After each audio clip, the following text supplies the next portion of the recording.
Some of my very earliest memories of coming to Cumberland County from Gibbsboro, New Jersey, was to visit my Aunt Katie on Hance Bridge Road. She lived on this farm.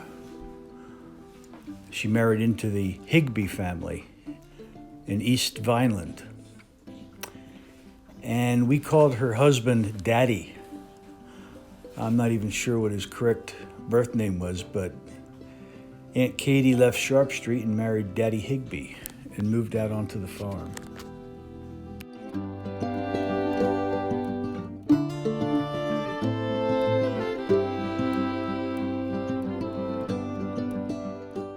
This is the largest watermelon I have ever seen, with no exaggeration. It was grown by Tom Pontano, who is shown here in the middle of these men, a very large guy, Tom. And this is his packing house. And my dad rented the farm to Tom for about 30 years.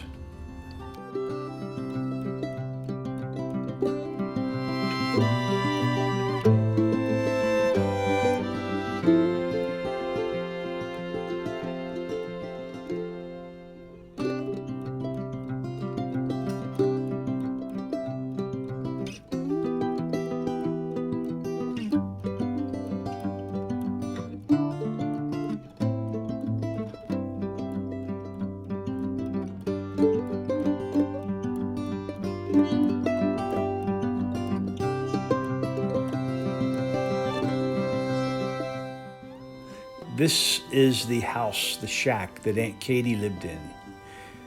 When I would visit her, my father took me to this building, and it was a very bizarre scene coming from a new home development in Gibbsboro. This is a very nice aerial photograph of most of the 300 plus acres the farm was sold into to be part of a golf course development called Silica Sands. John Ruga is the owner.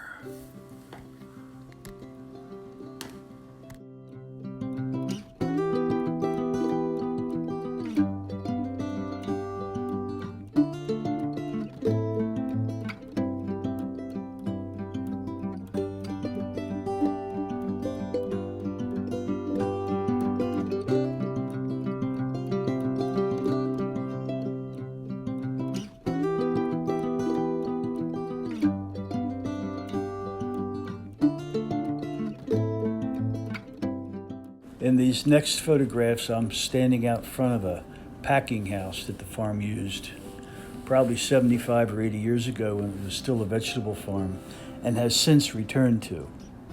But for many years, animals were raised on this property.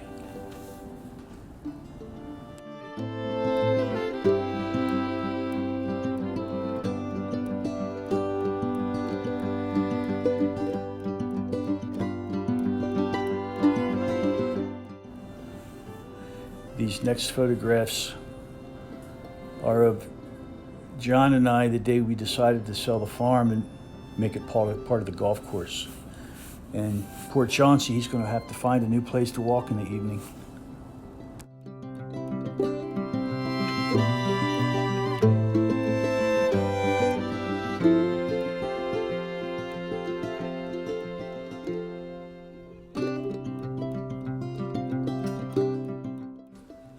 These next pictures are real interesting. They're of old irrigation pipes that would stand 6 or 7 feet above ground.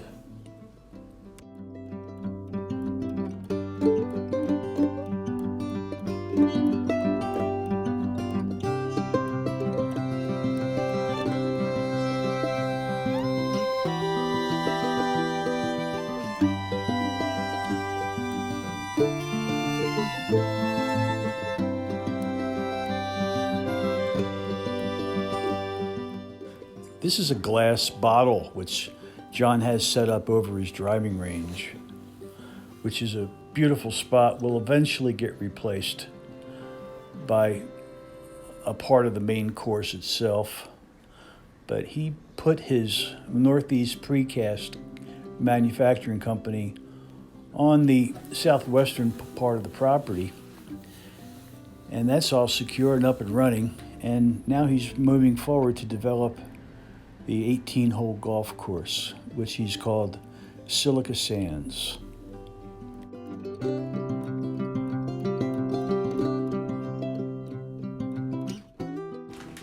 The property has nice man-made water holes throughout it, which are part of a sand wash owned by the Morey Company. And it's part of what they call Clayville Switch in Southeast Vineland. It was pretty much undisturbed for 30, 40, maybe 50 years. And there's some farming area. There was a rail line that ran through there to pick up sand. But for the most part, it's a lot of South Jersey history that's there. And John's planning on keeping it as much alive as he possibly can.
These next photographs, which were taken in the fall at the end of the season, are irrigation pipes and sprinkler heads, which look pretty interesting.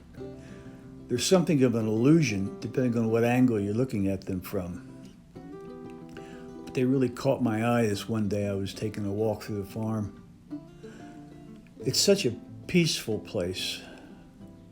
I'd go there 2 or 3 times a week and walk Chauncey and look for animal and wildlife. And it was peaceful. It's so peaceful. And in part, I'm making this movie to come to terms with the new direction the farm has taken. It's gone from farming to golfing, but it's in good hands.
This area of the farm, right up near the farmhouse, the original house that Katie and Daddy Higbee built, we see some of the dilapidated structures that Katie built to house her animals in.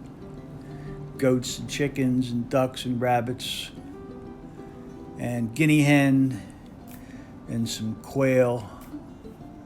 And she ate these as part of her weekly menu. They were delicious. And she knew how to dress them.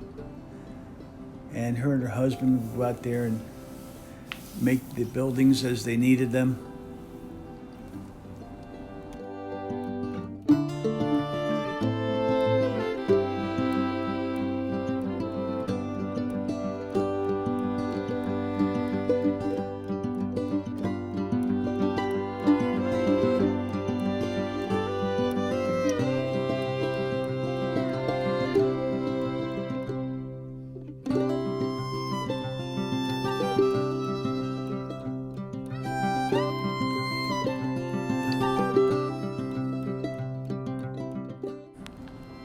One of the interesting things you find on the property is the old type irrigation, which was stood on posts 6 or 7 feet above ground, made of iron tubing joined together with a spout at the bottom. And water would be pumped through these in a large area, and a fine mist would be spread out upon the vegetables being grown. You don't see too much of it out there anymore in anywhere, any part of the farms in Vineland, but this is how irrigation was basically done 100 years ago.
The next few pictures in the slide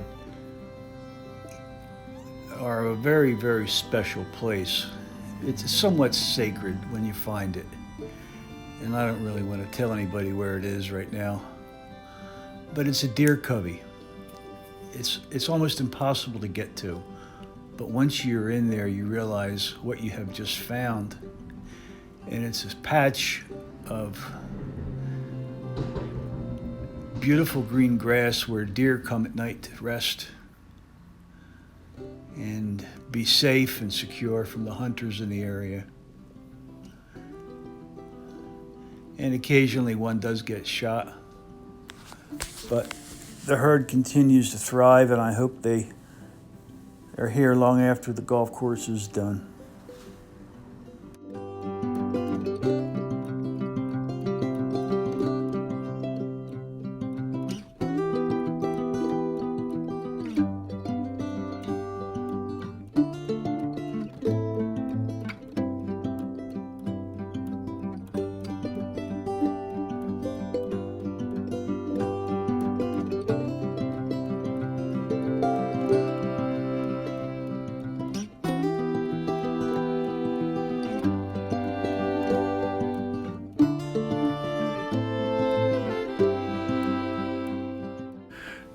These pictures are taken on the far western part of the property, said to be part of the old Stagecoach Road line, which ran from Glassboro down to Cape May for well over 100 years. Although I never took a metal detector out there, I probably should have. But it's a really nice spot. You get high up off the ground, get a good aerial view.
Of John Ruga's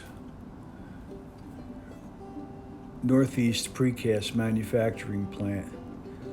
After buying the property, the first thing he did is move from Wade Boulevard over to this location here at Clayville Switch.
It's so beautiful there.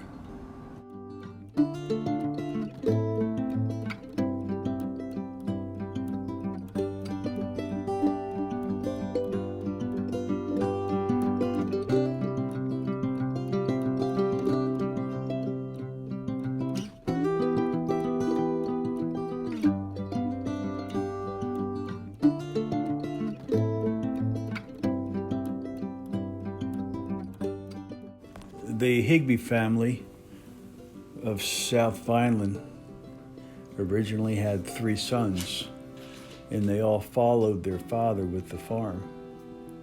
And when the old man died, he gave each of his sons 20 acres. And Aunt Katie married Daddy Higbee. I think his name might have been Ralph. And that's how we acquired the farm.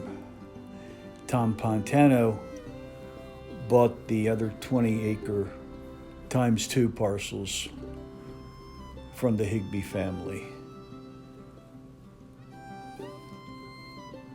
It's all beautiful. At one time, a 60-acre parcel, which supported a couple generations of the Higbee family.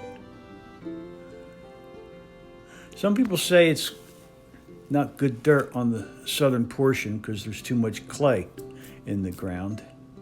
That's where they get the name Clayville Switch comes from, which was part of the Maury sand plant.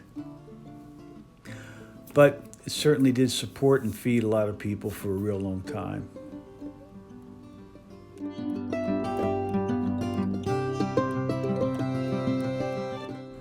This is an important picture. It's Aunt Katie's home, which she raised money selling eggs and ironing shirts and working at Model Blouse for a very long time to raise money to build.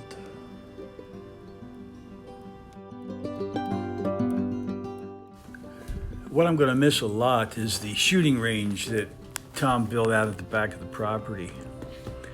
Tom and his buddies would go out there and sight the rifles up before traveling out to Missouri for deer season, and I used to go out with my gun and blow off a few rounds whenever I felt the need to do so. You can see there's mounds of dirt in the back of the target. It was very, very safe. And Tom had built rifle stands at 100 and 200 yards out.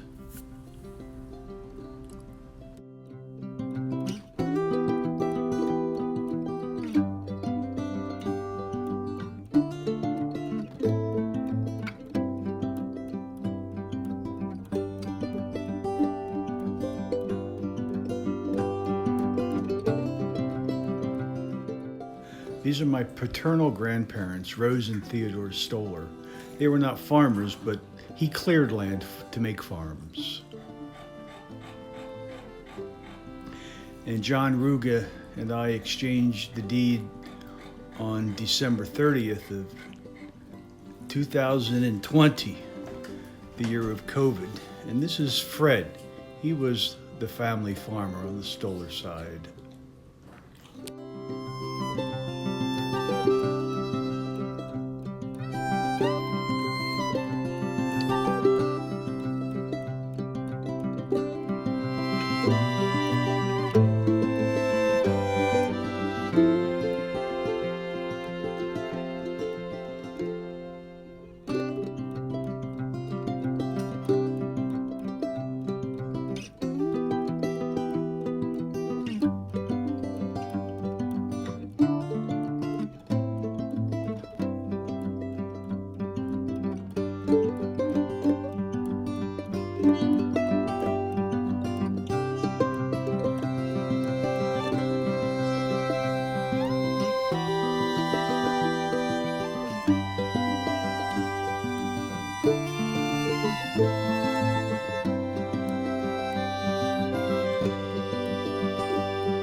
These next few pictures were taken recently of John Ruga and his crew from North East Precast getting started on some of the golf course holes.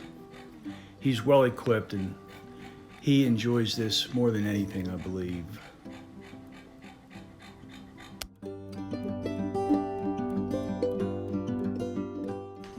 This is one of the prettiest views of the farm looking south from up top on the ridge over near the Maury sand plant. This is in the fall of 2000.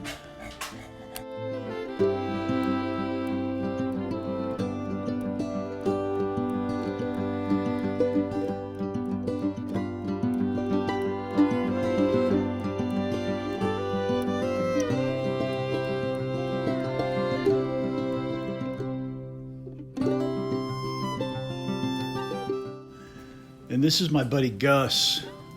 We went to high school together and we're just clearing some property out there near the trailers. These next few pictures are of family. This is Mike playing with my oldest granddaughter, Rosemary. And this is Michael and his brother Brandon, and they're fixing each other's ties for Brandon's wedding in Denver of 2019, Christmas time. And there's my dad on Father's Day. And this is a wonderful picture of me and many of my relatives visiting Baba, my grandma.